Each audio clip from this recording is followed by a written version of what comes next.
Hello, Southern Tennessee Mom. A big shout out from Tennessee. Today we're going to make Southern cooked corn, boiled corn.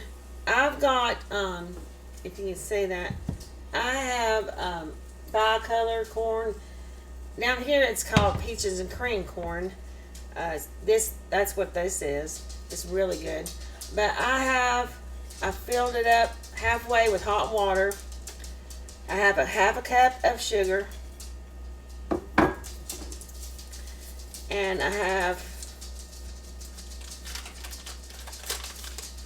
a stick, which is equal to a half a cup of butter. You can use butter or margarine. I'm going to turn my eye on medium heat. I just want to make sure all that gets submerged. And we're going to let that simmer and cook down. I'll be back when it's done. Okay, it has come to a boil. It's been cooking now for about 30 minutes. And you can see it's come to a good boil. This corn is done, so I'm going to take it off and we're going to smother in some butter and we're going to eat it. You have a blessed day. I hope you enjoy this video.